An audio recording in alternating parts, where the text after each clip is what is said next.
Sobat Damai, kembali lagi kita di channel YouTube Halaka Damai. Kita masih dalam rangkaian pembicaraan terkait dengan psikospiritual. Pada pertemuan kali ini kita masih bersama Suster Gera. Selamat datang kembali, Suster. Kita akan berbicara lagi terkait kelanjutan psikospiritual. Kali ini kita akan membahas bagaimana pemikiran Carl Jung, ya, Suster, ya. Bagaimana Carl Jung memahami terkait dengan kesadaran diri.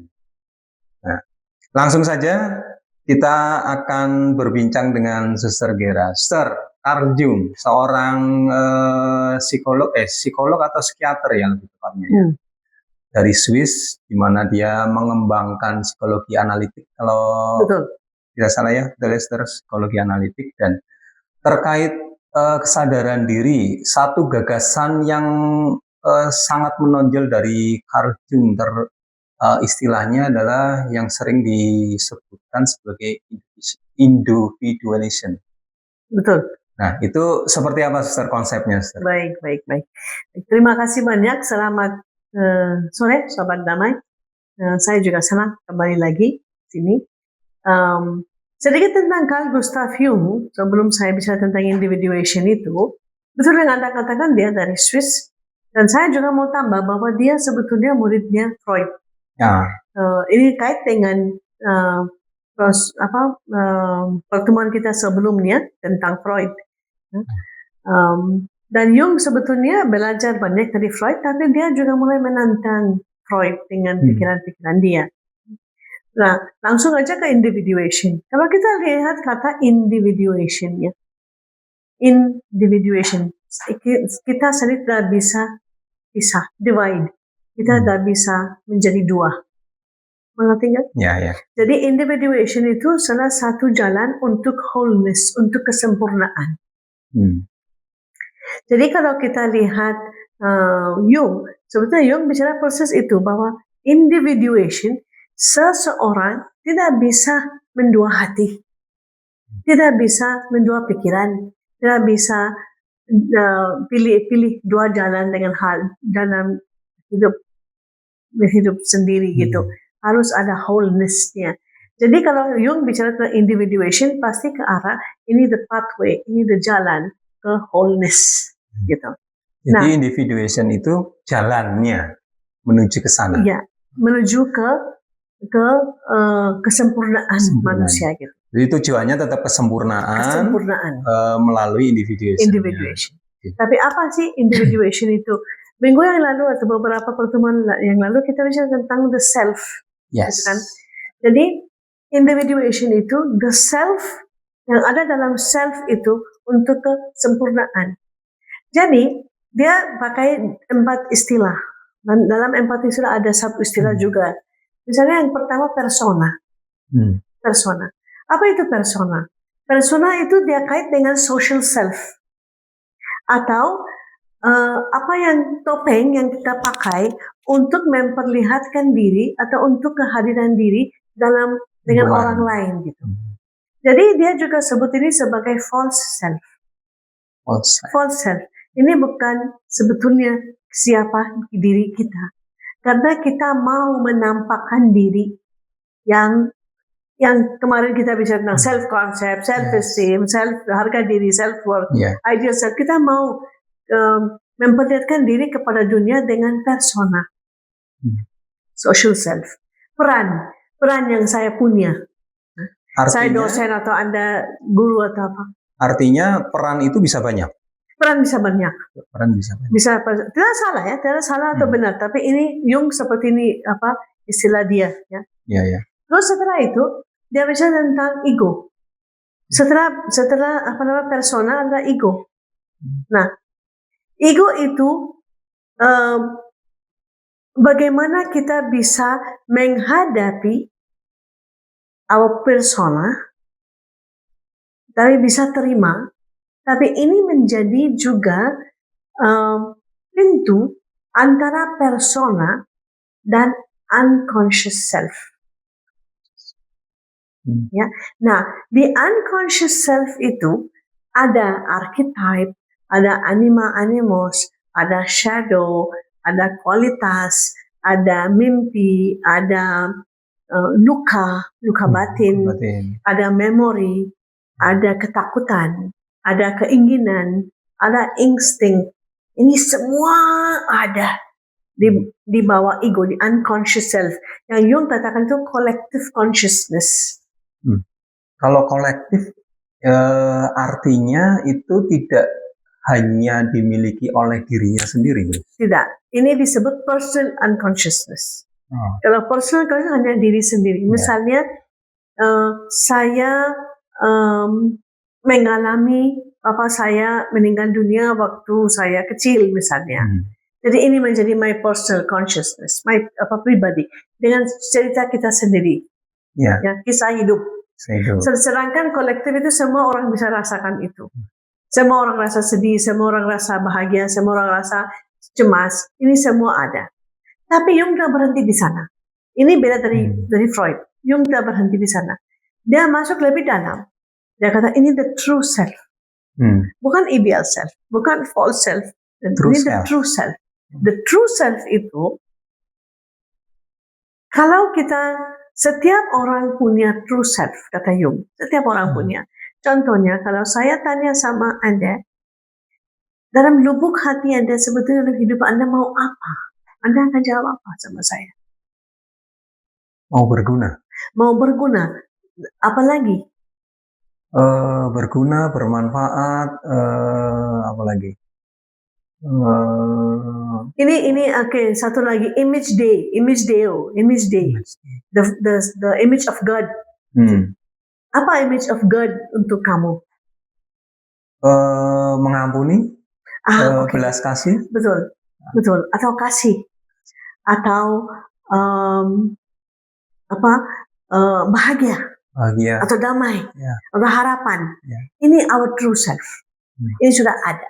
Nah, tetapi perjalanan ke true self itu pasti dari persona.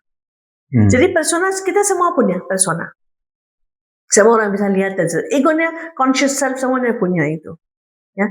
Tapi waktu kita masuk lebih dalam, the unconscious self. Di sana Jung katakan, kita harus menjadi teman dengan unconscious self. Kita harus menghadapi shadow. Kita harus menghadapi archetype. Kita harus menghadapi anima animus. Tapi apa itu istilah-istilah ini? Saya mau sebut ini untuk sahabat damai ya.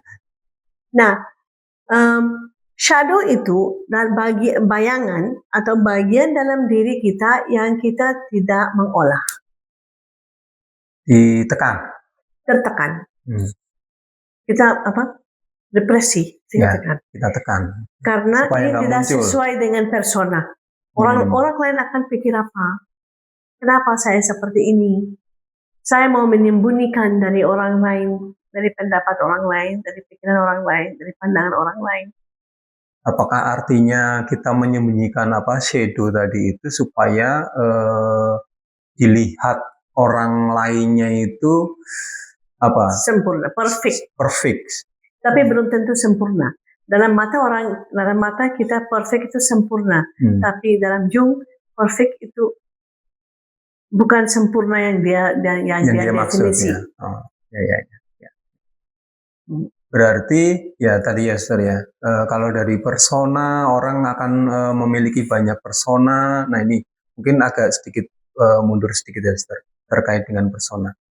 Apakah orang kemudian memiliki banyak persona, lalu apakah ada kemungkinan bahwa dia akan terpenjara di dalam persona itu sendiri? Betul. Jadi artinya ya saya akan menampilkan persona-persona saya, bahkan orang akan menjadi nyaman dengan personanya sendiri. Betul yang dia tampilkan.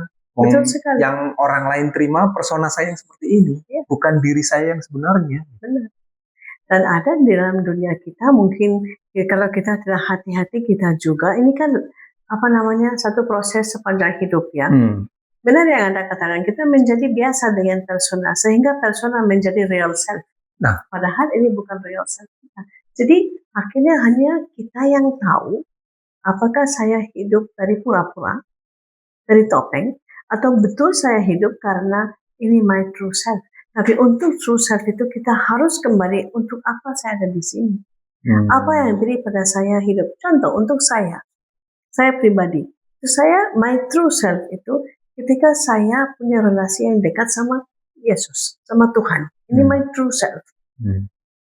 Tapi untuk itu kan kelihatannya spiritualisasi, tapi bukan spiritualisasi, ini real untuk saya. Saya hidup demi itu, ya, divine presence gitu. Ya. Saya yang divine presence itu ya. Nah, saya yakin bahwa divine presence itu ada dalam diri saya. Ini yang saya hidup untuk itu dan ini yang saya mau beri kepada orang lain. Nah, tetapi ada banyak obstacle, banyak halangan, banyak hambatan untuk kembali ke sana. Ini yang saya tahu, I can feel, ya, ini ada. Tapi kan personalnya kita semua harus hidup dari personal. Ini jelas, ya.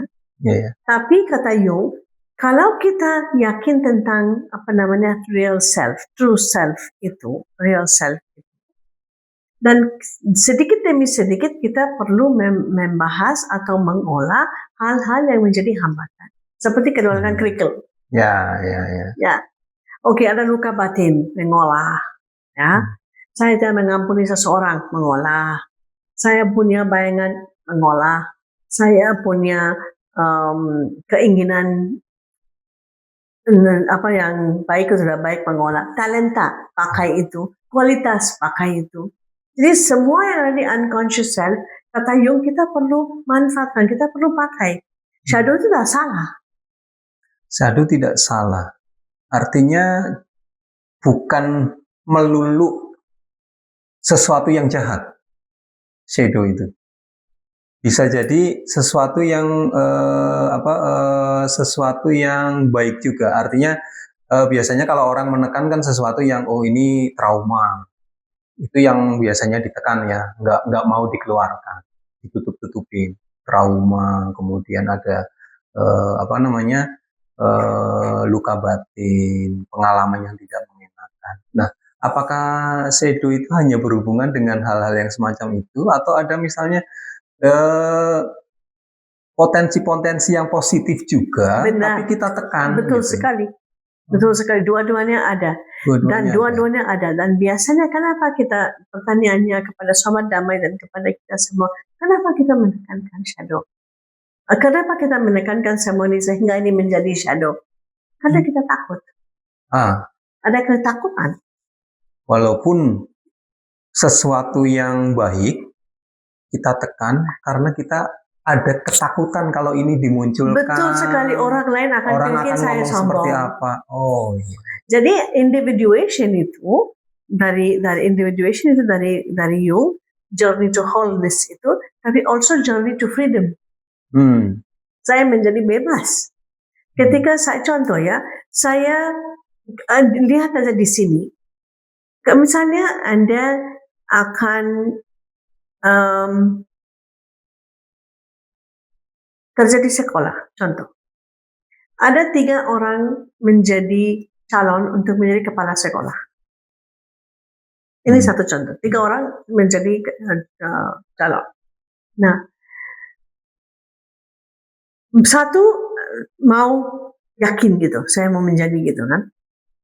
Satu juga, mungkin saya, mungkin ini, mungkin itu. Yang ketiga tahu bahwa dia bisa menjadi kepala sekolah, tapi dia takut untuk memperlihatkan potensinya. Karena kalau saya akan bilang 1, 2, 3 yang saya punya ini, orang akan pikir saya sombong. Juga ketakutannya, aduh saya akan bilang saya punya ini, tapi kalau saya tidak dipilih, saya akan rasa sedih.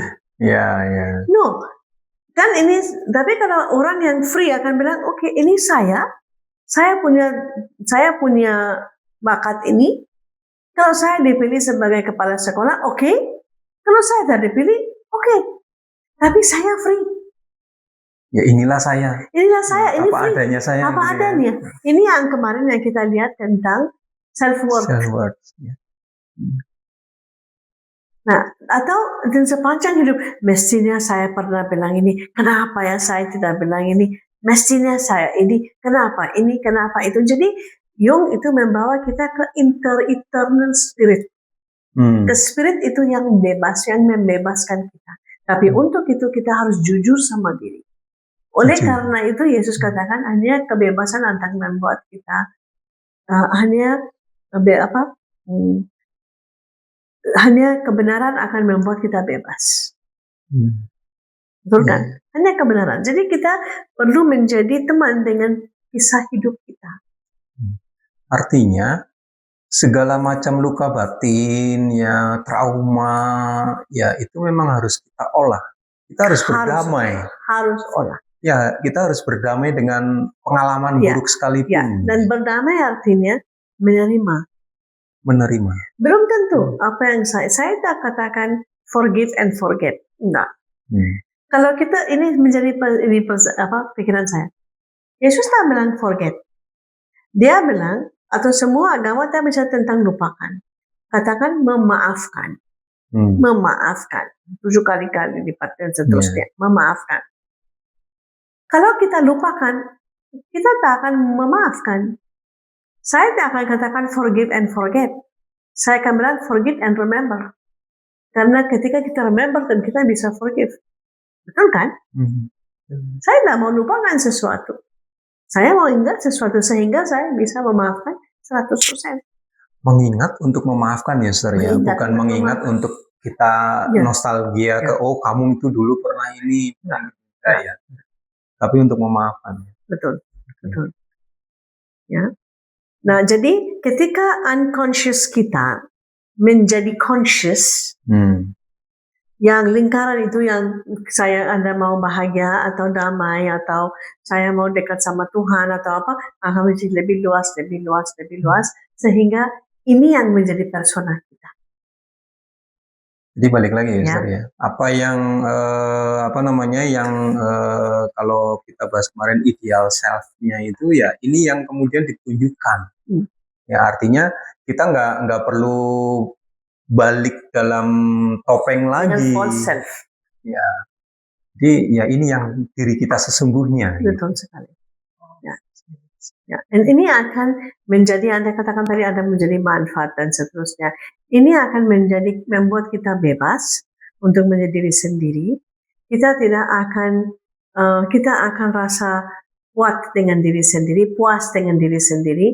Kita tidak akan cari hal-hal dari luar untuk mengisi kekosongan kita. Kan? Lihat sekarang dalam hidup kita. Kita hidup dengan kekosongan dan kita harap orang lain akan mengisi kekosongan dalam relasi.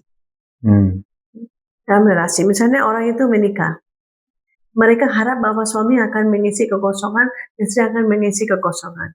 Setelah 1 tahun, dua-duanya sadar bahwa kekosongan saya masih banyak, sehingga cerai ya sudah, cari yang lain.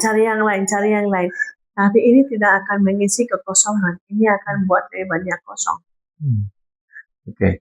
Tadi Sister mengatakan ada beberapa ini ya, Sister ya, istilah. Ada archetype itu, kemudian ada animus. Animus dulu. Oke. Si anima itu artinya jiwa. The soul. Yes. Jadi kita semua punya soul. Tapi soul itu dibentuk ketika, sekarang ada banyak penelitian tentang itu ya. Soul itu sudah dibentuk waktu sperma bertemu telur, the soul. Padahal rahim itu belum, janin itu belum punya soul, tapi ada soul 2 orang yang bertemu. Nah, sekarang penelitian katakan bahwa bukan hanya itu. Waktu laki dan perempuan sudah mulai pikir atau rencana, sudah the soul yang ada sudah mulai dibentuk. Ini masih dalam. Karena itu saya mengerti waktu kita baca ya, sebelum kamu lahir, saya memanggil kamu dengan namamu. Artinya saya sudah kenal kamu gitu. Saya sudah tahu kamu. Nah, soul. Jadi kita semua punya soul. Jadi soul itu dibentuk. Nah, ketika kita dalam rahim ibu dan kita sudah dapat gendernya, sex organsnya dan seterusnya, soul juga mulai dibentuk. Dan ketika kita lahir jadi laki-laki punya soul, perempuan punya soul dan seterusnya ya, soul. Mungkin Pak Edi pernah dengar soulmate. Artinya ketika soul teman saya, soul teman saya dan soul saya Temu. bertemu. Artinya menjadi sempurna. Ini my soulmate. Nah, kenapa itu? Anima menurut Jung itu disebut ketika bagian perempuan dia punya bagian laki, tapi ketika ada bagian sikap, sifat perempuan yang ada dalam dirinya. Dan jangan salah paham ya, ini bukan gay atau apa yang kita bahas. Tetapi misalnya sifat perempuan yang menerima, yang pakai otak kanan, mengunyah, refleksi, lembut. Ketika laki-laki punya itu, ini anima. Animus, ketika perempuan punya sikap laki-laki, sifat laki-laki, memberi, logika, kuat. Nah, kelihatannya laki-laki lebih baik atau perempuan lebih baik, tidak. Kita lihat animus ini sangat spiritual ya. Seorang perempuan dibentuk dua-duanya diciptakan serupa dengan Tuhan. Sikap Tuhan untuk menerima, to give life, memberi hidup, nurture life, menjaga hidup, menggendong hidup, beri perlindungan. Ini semua perempuan. To receive. Wadah untuk terima. Ini feminin. Sedangkan laki-laki untuk beri hidup. Kan untuk laki-laki itu eksternal. Ya. Rasionalisasi. Otoritas. Ya, karena dia yang beri hidup, ini yang menerima. Satu yang beri, satu yang menerima. Nah, kata Jung, ketika laki-laki punya sikap perempuan, sikap sifat ini, the woman soul, dan ketika perempuan punya the man soul, siapa beri, siapa terima, it's the same. Sama. Artinya setiap pribadi pun akan memiliki dua soul itu ya, anima dan animus. Betul. Nah, lalu kalau setiap pribadi memiliki dua mestinya ya, apakah menjadi satu harus dominan dari yang lain atau keseimbangan? No, dominannya saya sebagai perempuan, dominannya perempuan. Anda sebagai laki-laki, dominannya laki-laki. Tapi ini akan beri tambahan gitu untuk memperkaya esensi Anda. Oh, ya. Memperkaya esensi Anda sebagai pribadi. Betul. Misalnya saya suka katakan bahwa kalau seorang laki-laki punya sifat perempuan dan menjadi bagian dia akan menjadi sangat charming, sangat lembut, sangat nice. Nah, tetapi yang sekarang kita bicara kalau dia punya, coba kalau dia tidak punya, kalau laki-laki tidak punya bagian sifat perempuan yang anima itu, dia menjadi kaku, dia menjadi strict, dia menjadi sangat authoritarian, dia menjadi macho, dia menjadi dingin. Kalau perempuan, dia menjadi sangat lembek, ya seperti itu. Tidak ada I don't have opinion, saya tidak punya pendapat diri saya, ya. Atau dan sebaliknya, atau kalau keterlaluan juga, dia akan menjadi authoritarian, dia akan menjadi keras. Kita butuh dua-duanya. Lalu yang selanjutnya, Sister, tadi ada satu lagi ya. Archetype. Nah, kata Jung, archetype itu sebetulnya primordial, yang bagian-bagian yang sudah ada dalam diri kita. Contohnya, dia bicara tentang 12 ya. Misalnya kita semua punya hero, kita punya counselor, kita punya sulap, kita punya wise figure, kebijaksanaan. Ada banyak seperti itu yang kita punya, healer.